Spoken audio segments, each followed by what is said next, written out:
for Jollibee Mang Inasal for what? Halo-halo. Yes, do you like halo-halo? I love it.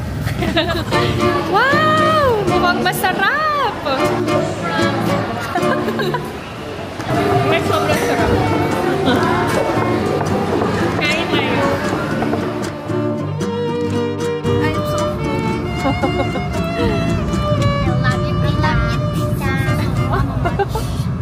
Very Pinoy yan. Pataas pa paa, oh. Hindi kami magkasundo kasi alam ko yung impact ng bangga. Parang wala ding scratch yung motor. Even yung sasakyan, kahit anong bahid ng scratch, wala.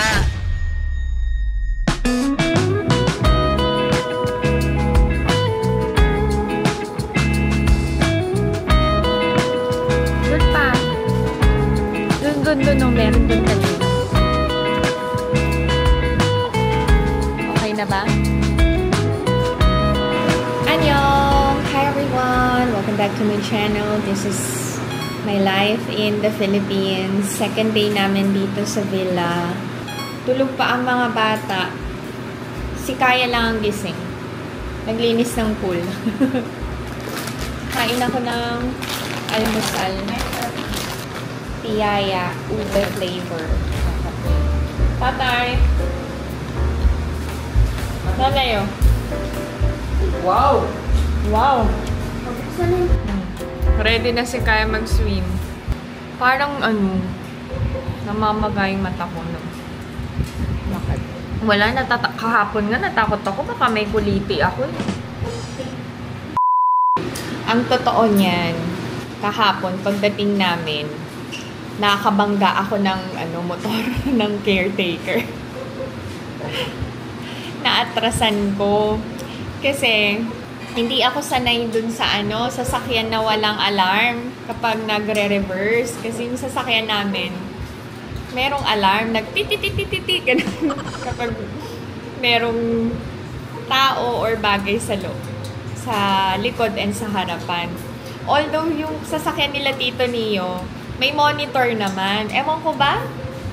Nasanay kasi ako na dun sa alarm. So, naatrasan ko, parang tumabingi yung yung harapan ng motor. Bago lang daw yun. Kakabili lang. Latest model pa. Tapos ko hiyang-hiya ako. Nagbigay naman ako ng pampagawa. Nakakaloka. Ayan. Speaking of the caretaker. Hi, good morning po. Good morning po.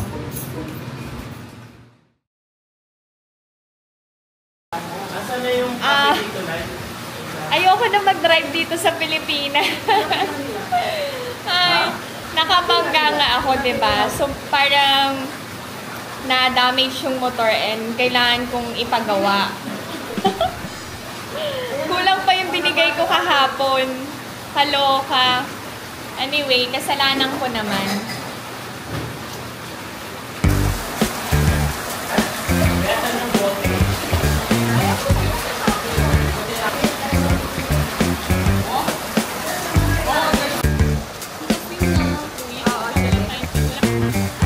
Katatawag ko lang kay Alex. Sabi ko, may additional na babayaran dun sa naatrasan kong motor. Sabi niya, sumama ka sa service center and manghingi ka ng official manghingi ka ng official receipt para sigurado. So, yun ang gagawin ko mamaya. After namin mag-check out, punta kami dun sa service center. Sa Korea kasi, sinesettle yon ng insurance. Kaya, sigurado na walang daya-daya sa pagbabayad. Willing ako magbayad kasi kasalanan ko talaga and ang iniisip ko is yung safety nung may-ari ng motor. Hindi naman niya pwedeng i-drive yun na may sira, baka ma-aksidente. But since Korean ang asawa ko, kailangan talaga ng official receipt. Kasi maglalabas kami ng pera. Yun lang.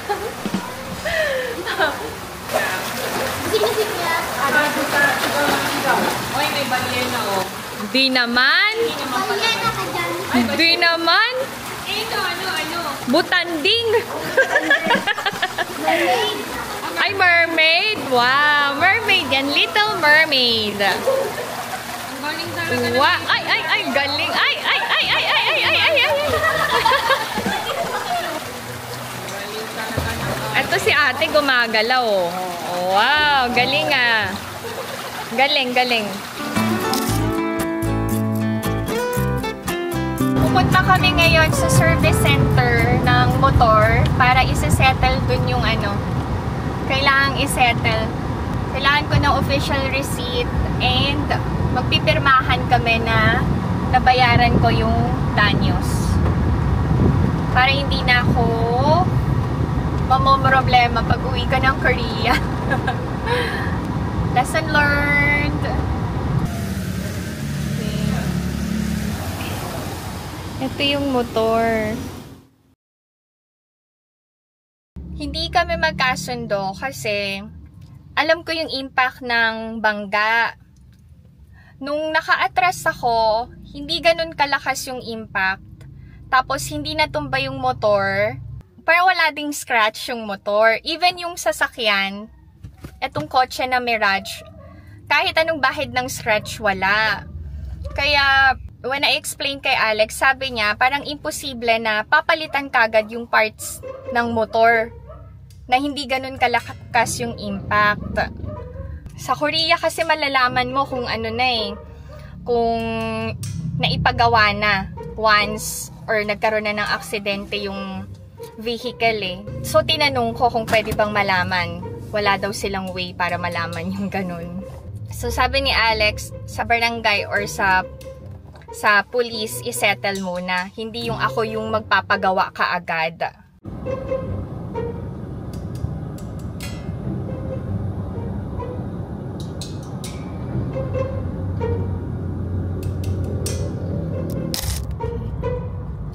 Settled na. Hindi naman nasira yung motor and walang kailangan palitan na parts. Nagpa-second opinion kami. Inikot lang nung mekaniko and then okay na. As I've said, I already gave him 1,000 last night.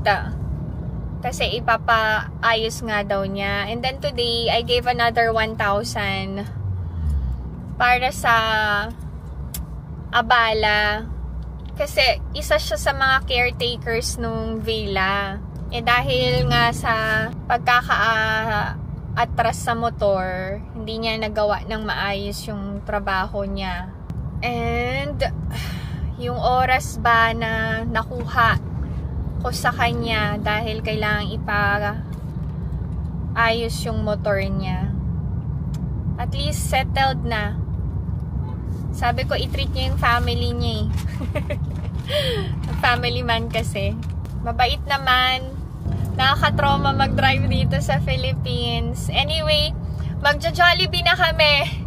First Jollibee namin since we arrived here in the Philippines.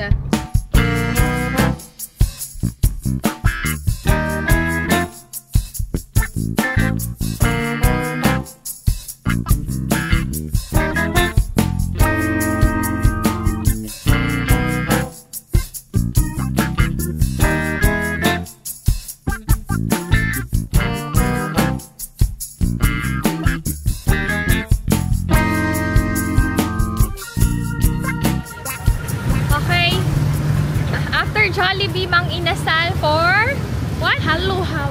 Yes, do you like halo-halo? I love it. Let's eat halo-halo. Mang Inasal. Si Ijun and Kinkin nagpunta sa potato corner. Go. Oh, potato corner ulit. Kami ni Ina sa Mang Inasal kasama si Ellie and Kaya.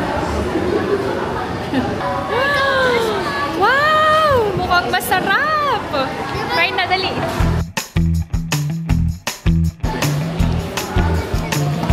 Masarap?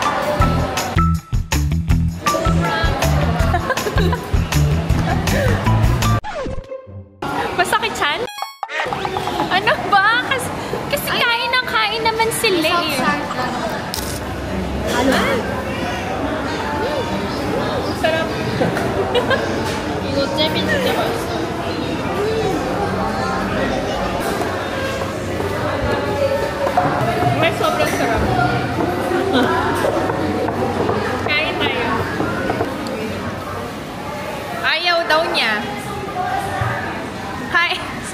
sobrang busog, masakit siyan. Kain kasi nakain. Oh.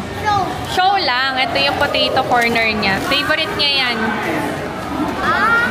Potato corner. Oh. Yung halo-halo ko, kinuha na ni Kaya.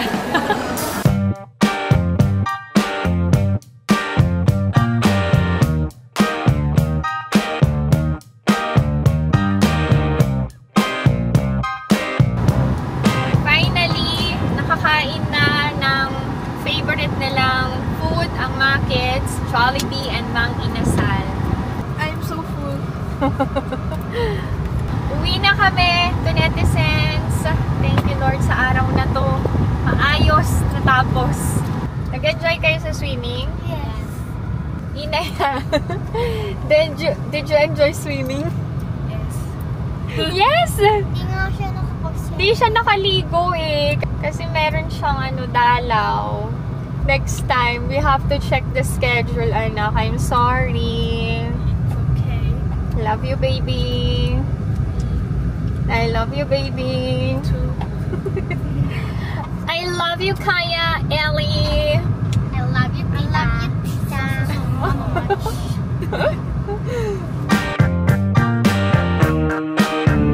Pagod at busog. Kaya natulog. We are already home ang mga kids. Rest time. Cellphone time. Meron akong mabibiling binatog. Grabe. Ang tagal ko nang hindi nakakakain ng binatog. Favorite ko to eh. 15 years na. Simula na nagpunta ako Korea, di na ako nakakain nito. Ay. Ang binatog. Konting asin lang po. Oo, konti lang. 30 na to, ang mahal. 30 na to, ate. Sa bagay, ang taho, magkano na din, no? Ay, ang sarap.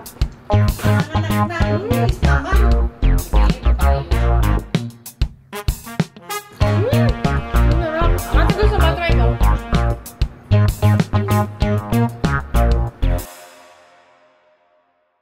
Ay, thank you, Lord. Ay, nakakain ulit ako ng binatog. Meron pa akong isang kailangang kainin. Yung nilupak. Ang tagal ko na din hindi nakakakain nun. Favorite almusal ko yun eh. Dati, sa trabaho kami nakatira. So, malapit sa trabaho market. Ay, hindi pala kami sa trabaho nakatira. Sa Vicente Cruz kami. Tama, di ba? Sa Vicente Cruz kami nakatira. So, malapit kami sa trabaho market. Alam niyo yun, fresh yung mga mapapamalengke mo doon. Tapos, yung mga kakanin, bagong luto talaga. Eh, dito sa Bulacan, wala masyadong tindang ganun. Sabi ni nanay, meron, pero hindi ganun kasarap. Thank you sa binatog, Lord. Basta maging ting, ting, ting, ting, ting, ganun binatog yun. Ay, ang haggard ko na. Magilamos ako. Kakain pa ako ng balot. Kasi alam nyo ba to netizens, napakamahal ng balot sa Korea and ang hirap makahanap at makabili ng balot. Sila ate, luluwas ng Manila kasi may pasok na si ate tomorrow and si kuya. Bye ha! Ay, ang ganda mo.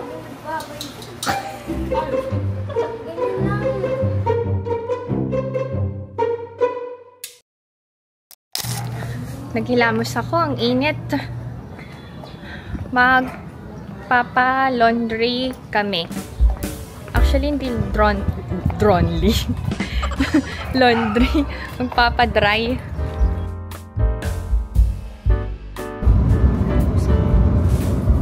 Kami lang ni Kinkin. Ayaw sumama nung iba. Saan tayo? Dito na? Yes. Dito? Andito doon pa sa kapayakan. Ayan. Dali na ni Kinkin doon. 75 per ikot yun, Kin. Opo. Per spin. So, 3 ikot yun. Times 3, magkano? Computin nyo to netizens. I-comment nyo yung sagot. Babalikan na lang namin ni Kin after 1.5 hours or 2 hours. Si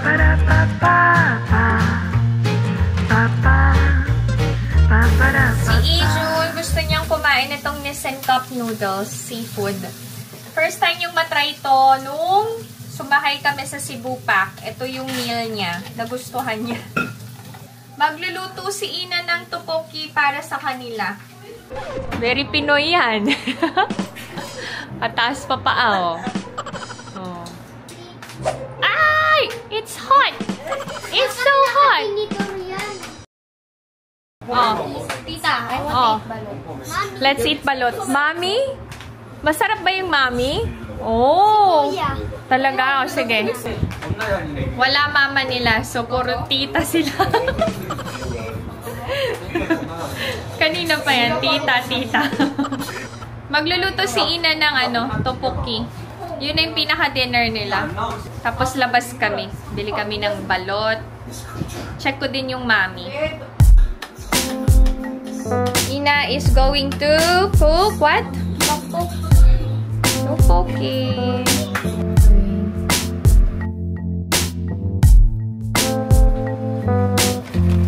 Magana daw yan si Kinkin kumain.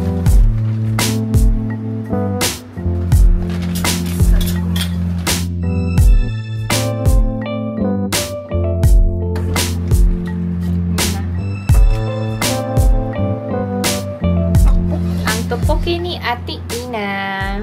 Serving spoon, okay. Call Kinkin, Ina ya. Call na. Inakyat talaga, hindi sinisigawan. Korean style. O, try na, dali. What's this? Okay, o. Ellie, ate. Help.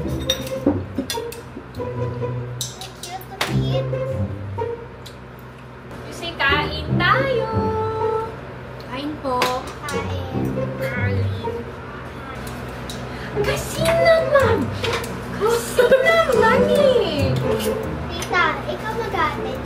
Oo, hatid at saka sundo ko kayo tomorrow sa school. Wala si Pinay, ma'am.